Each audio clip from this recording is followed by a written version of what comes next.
नमस्कार. आहार ग्रहण करण्याची किंवा जेवण करण्याची वेळ कोणती असावी? आहार ग्रहण करत असताना, जेवण करत असताना विशेष लक्ष असणं आवश्यक असतं. आजकाल आपण पाहाल, की बऱ्याच लोकांचं जेवण करत असताना आहाराकडं अजिबात लक्ष नसतं. तसेच त्यांचं जेवणाच्या टायमिंगसुद्धा फार इरेग्युलर असतात, ज्याचा शरीरावर खूप खराब परिणाम आपल्याला दिसत असतो.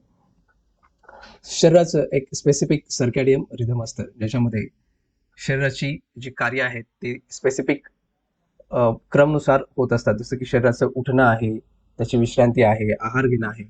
या सर्व गोष्टी एका क्रमनुसार होणं आवश्यक असतं. ह्याच्यामध्ये जर इरेग्युलरिटी असेल तर शरीर कन्फ्युजन अवस्थेमध्ये जातं आणि त्याचा स्वास्थ्यावर खराब परिणाम आपल्याला पाहायला मिळतो. साधारणतः सकाळची जी वेळ आहे, सकाळी 10 ते 12 आणि सायंकाळची जी वेळ आहे 6 ते 8, या 2 कालावधी पूर्ण आहार घेण्यासाठी श्रेष्ठ मानल्या जातात.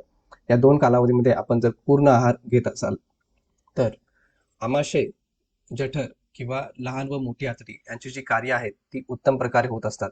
आपण जे आहार घेत असतात, या आहाराद्वारे जे आपल्याला न्यूट्रिएंट्स मिळत असतात ते उत्तम प्रकारे त्याचं डायजेशन, ॲब्सॉर्प्शन होत असतं आणि आहारातून जो मल जो तयार होत असतो, तो सुद्धा योग्य पद्धतीनं बाहेर फेकला जात असतो.